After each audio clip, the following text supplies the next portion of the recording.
My name is Ginette Vincendeau, and I'm here to introduce the film Les Diaboliques, directed by Henri clouzot and released in 1955 in France.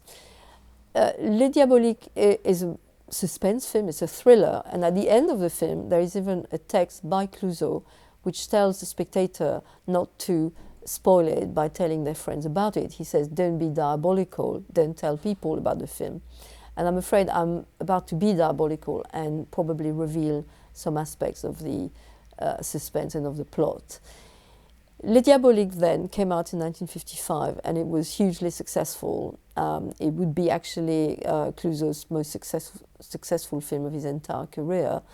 And it was also critically acclaimed. It won the Prix Louis Deluc, a very prestigious prize in France. It also won a prize by New York critics as the best foreign film of the year. It's a film in which is set in a school just outside Paris, and a boarding school for boys, and we follow a plot between the headmaster called Michel, played by Paul Meurice, and his wife Christina, played by Vera Clouzot, who was the wife of the director, and his mistress Nicole, played by Simone Signoret. And essentially, Michel and Nicole plot to kill Christina, to get rid of her. But of course, things are not as when goes smoothly, and they're not as they appear at first. Clouzot, at the time he made Les Diaboliques, was both one of the most acclaimed directors, but also one of the most controversial. And the controversy that surrounded him came from the beginning of his career during the war. So Clouzot emerged during the Second World War, first as a journalist in the 1930s, then during the war as a scriptwriter, and then as a director. And he directed two films, L'assassin habite au 21, a police film, a crime film, in 1942, and then probably his most famous film, one of his most famous, called Le Corbeau, The Raven, 1943. It's a story of anonymous letters destroying a small town during the war. And that film was hugely controversial. It was interpreted in all sorts of different ways. It was considered anti-French by the resistance. It was also banned by the Germans because they thought it was anti-German because of the anonymous letters. And at the end of the war, Clouzot suffered very much from this. He was tried and also suspended from making film for a number of years because of having worked during the German occupation, but especially because he had worked and made his films for a German-run company called Continental. So this is somebody then, he was not the only filmmaker to whom this happened, but nevertheless he was one of the most famous cases of a director who was embroiled in all the controversies of the Second World War and the German occupation in France. And Le Corbeau itself has been read very much as about those controversies, and it remains one of the great classics of French cinema and one of its most interesting films.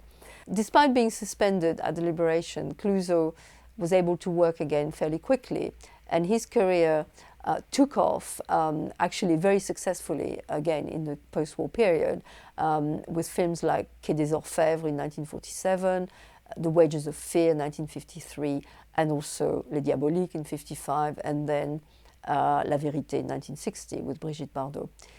And at the same time as he was very successful and made this string of huge box office triumphs, Clouzot remained a very controversial figure, and that has partly to do with the reputation that came from his wartime activities, but also with his own personality as someone who was very difficult, a hard taskmaster on the set, and someone who was quite difficult to work with. And there are many anecdotes about tensions on the set, including on the set of Les Diaboliques. So this is someone then who was both extremely successful, extremely well considered within the film industry and by the audience, but also someone who was quite controversial and even in some cases almost scandalous. Henri-Georges Clouzot's reputation is often linked to that of Hitchcock, and is indeed called the French Hitchcock. And I will touch on that in my introduction. But I would also like to talk about a couple of other aspects of his work, which I think are very relevant to Les Diaboliques. First of all, his approach to film as a sort of philosopher, a moralist, and also his talent as a maker of film noir, and as I would actually say, one of the masters of French film noir. Now, why should Clouzot be compared to Hitchcock? I think there are several reasons. One is that obviously he makes crime films, and in fact almost his entire output consists of crime films. He made one comedy and also a very well-known documentary about Picasso. But apart from that, all his films deal with crime, whether it's police dramas like Quai des Orfèvres or psychological crime, as in Les Diaboliques. And so there is a sense in which, in his chosen genre, obviously this evokes Hitchcock. But I think it's also something to do with the precision of his work. And this is something that Susan Hayward talks about in her commentary on the film at various points. The precision of the mise en scène, the use of objects, also the play on the gaze, the play on characters looking at each other, characters looking on activities and often misinterpreting those activities. The sense in which the narratives are organized around this choreography of gazes between characters, and something which is very strong, very important in Les Diaboliques, and you will see that as the film unfolds, and if you listen to the commentary, you will have this pointed out to you. Apart from making crime films and also from the precision of his work, another way in which Clouzot and Hitchcock are linked is to do with the source novel for the film Les Diaboliques. The novel by Boileau and Narcejac was allegedly also of interest to Hitchcock, and so Clouzot beat him to it. But you can see why this kind of psychological crime novel would be of interest to both Clouzot and Hitchcock. There's a sense in which these are Boileau and Narcejac novels are always organized around a twist, around a sudden change of perspective, which is clearly very interesting from a cinematic point of view. And in fact, Hitchcock was apparently so impressed with Les Diaboliques that he bought the rights to another novel by Boileau-Narcejac, which then was the base for his film Vertigo. So in all these ways, one can see why Clouzot and Hitchcock's name would be thought of together. Les Diaboliques, the film, was based on a book by Boileau and Narcejac called Celle qui n'était plus, She Who Wasn't There Anymore. And that gives you a clue as to one of the important changes that Clouzot made to the book in his adaptation. In the book, we have, as in the film, a triangle of husband, wife, and mistress. However, in the original story, apparently the husband and the mistress plot to kill the wife. They kill her, she disappears. However, she then keeps reappearing to the husband to such an extent that he gets frightened and dies. And the twist is that at the end, we see that the wife wasn't dead, and she and the mistress are a lesbian couple, and moreover, they get away with it. Now, in his film, what Clouzot did was to keep the same triangle, but make the mistress and the wife plot to kill the husband, who dies apparently, but then keeps reappearing, and then eventually frightens the wife who dies. And at the end, we have a more conventional couple of the husband and the mistress reunited, although there they don't get away with it, since the Inspecteur Fichet catches them, and so it's a more conventional ending in two ways. It's a heterosexual couple, and also they get caught by the police. And if one wants to ask why Clouzot made such a change, I think there are anecdotally reasons that might have to do with casting and wanting to give his wife a more important part. But the real reason is probably more to do with censorship, that it's unlikely that the censorship commission of the time would have accepted a lesbian couple and a triumphant lesbian couple, where crime pays, and the lesbian couple keeps united, but also one can also speculate that it might have not been acceptable to a mainstream French audience of the time to have such a couple. So the film was made and indeed seen by a very wide family audience, and that, I think, explains this particular choice.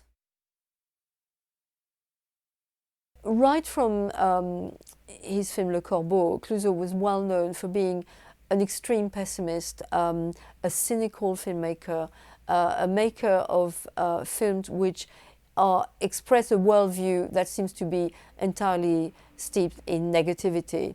And in Le Corbeau, but also in Les Diaboliques, as you will see, it is difficult to find a single sympathetic character. The human beings are observed in all their foibles, but almost in their most sordid aspect. So that they are mean, they are mediocre, they are unpleasant to each other.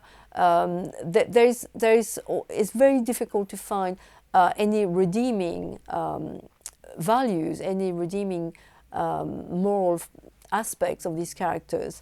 When we look at Les Diaboliques, we have, first of all, we're introduced to the school, the headmaster and the teachers, and it's almost like a collection of either unpleasant or mediocre individuals. When we come to the relationship between the headmaster Michel and his wife and his mistress, one can see those relationships based more on cruelty, on sadism than any other emotions, and when it comes to the romantic relationship, then there's a clear indication that what we're looking at are relationships based on sex rather than romance. There doesn't seem to be any place for more sublimated or elevated emotions. So as Susan Hayward discusses in her commentary, we see Michel almost raping his wife, obviously off screen, but that's the implication. And even between Michel and Nicole, the adulterous couple who are plotting for the death of Christina, there is very little sense of affection between them, but more a sense of a raw physicality and a passion rather than any kind of romantic notion. So Clouzot in Les Diaboliques, as in many of his other films, plunges us into a really dark world, a very pessimistic world from which there doesn't seem to be very much escape, a world of cruelty and sadism and meanness and mediocrity. At the same time, he's also a very keen social observer, and in Les Diaboliques, one can see that in the school itself, but also there's a very entertaining passage in the film in the middle where Nicole takes Christina to her house in the provinces in a town called Niort, which incidentally was Clouzot's own birthplace, and we observe a couple of neighbors, and they are very much the epitome of a certain kind of petit bourgeois mediocrity again. We see them as being stupid, as being mean, as being unfriendly, and one can see a sort of delight in this kind of social observation of a particular petit bourgeois, lower bourgeois milieu. And I think that the fact that they are situated in Niort, in Clouzot's own birthplace, sort of says something about this desire to portray a certain kind of provincial bourgeoisie.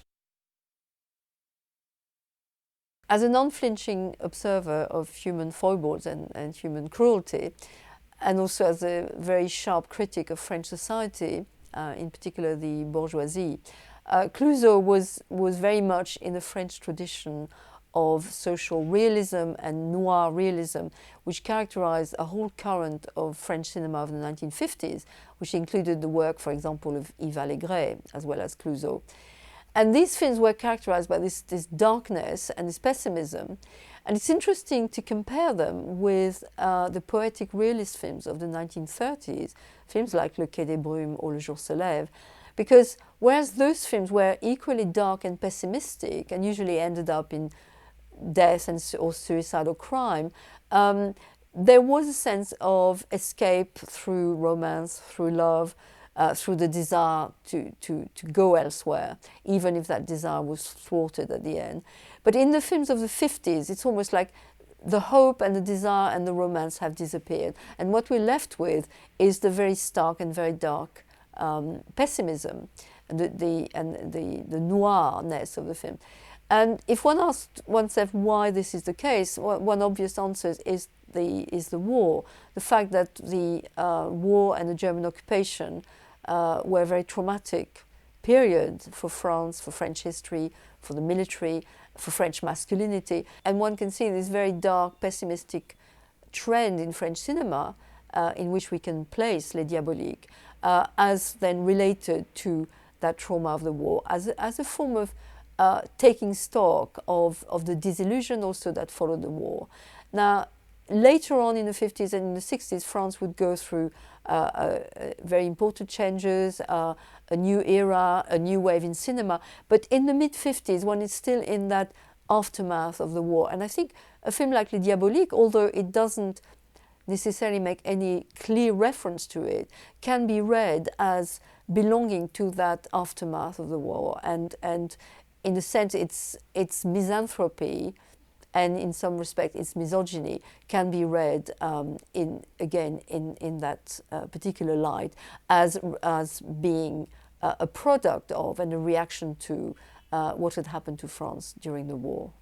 So I think we need to ask ourselves the question of why, if Clouzot was making such relentlessly pessimistic, dark films, in almost relishing the sordid aspect of the background, and you will see that in the way the school is depicted. Everything is disgusting, the walls are dirty, the food is disgusting.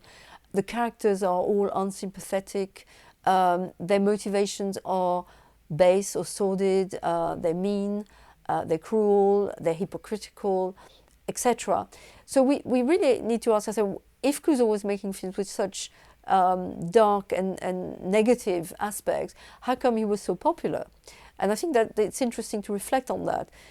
Well, first of all, one thing I would say is that, of course, such darkness was possible in France at the time in terms of censorship, that I think it's difficult to imagine a Hollywood film of that period being so relentlessly negative and without redemption at the end, without any character being redeemed. Quite the opposite.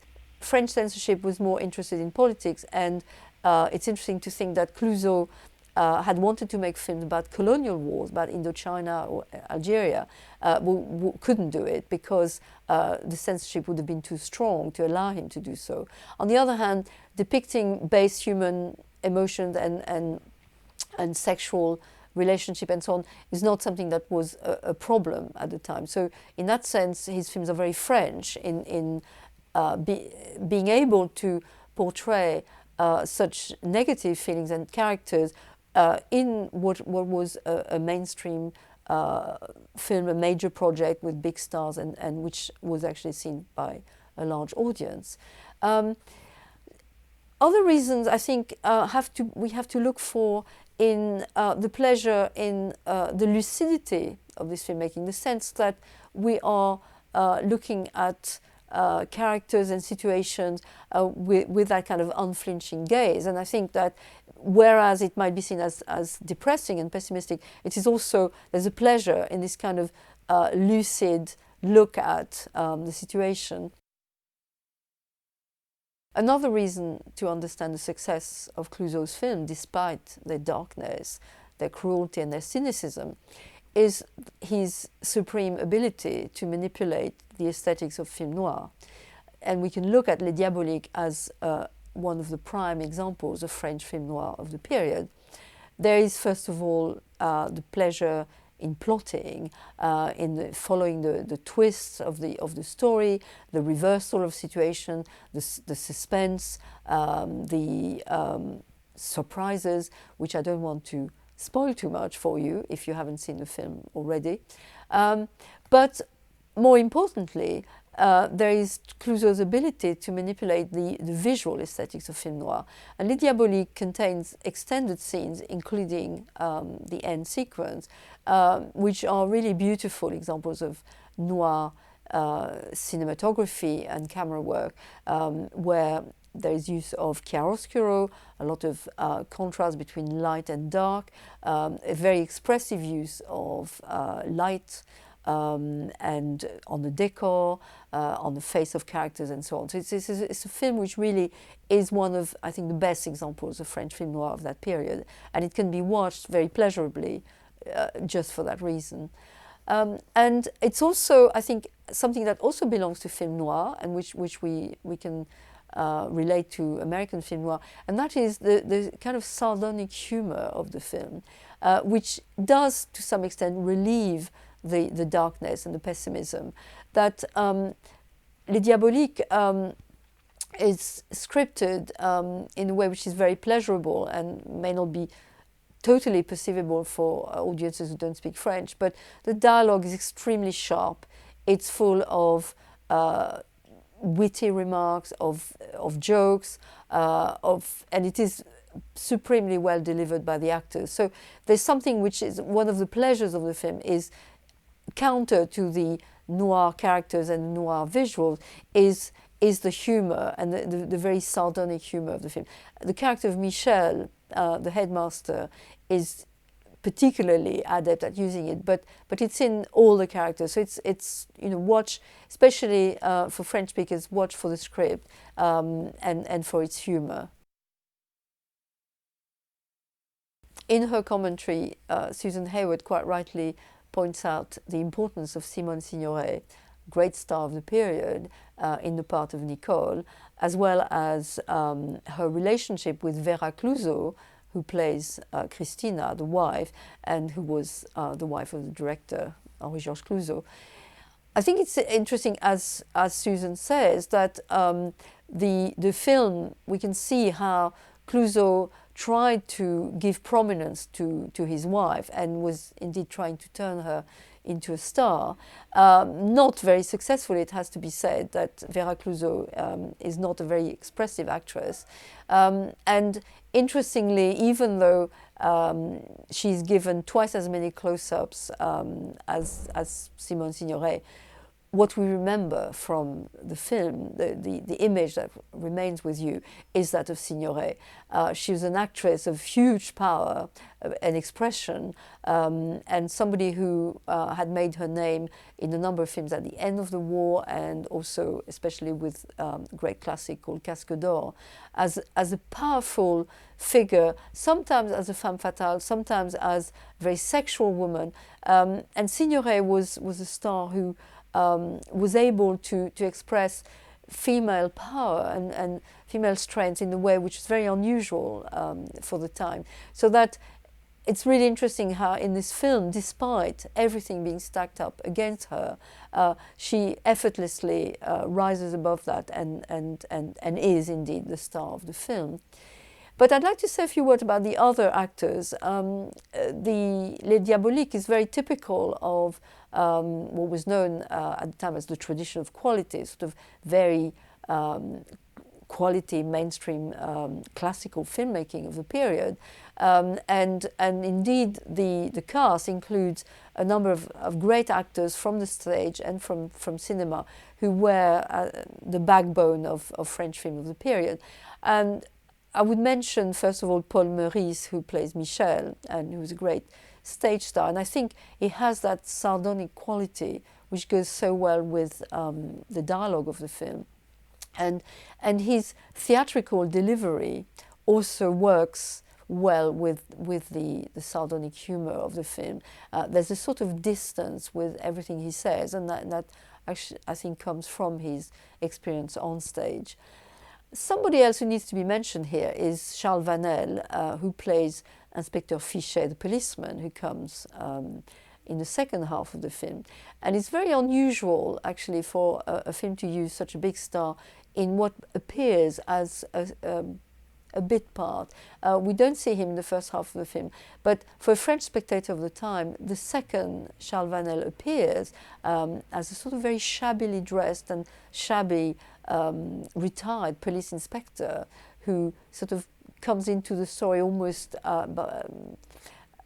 accidentally, but his star status would have signaled to the audience that he was actually a very important character, and indeed, as you will see, he plays the part of a sort of deus ex machina at the end of the film, but he was a very solid star and character actor who gives a weight and a solidity to the character of the inspector, which on paper the character wouldn't have. So his casting is very, very significant.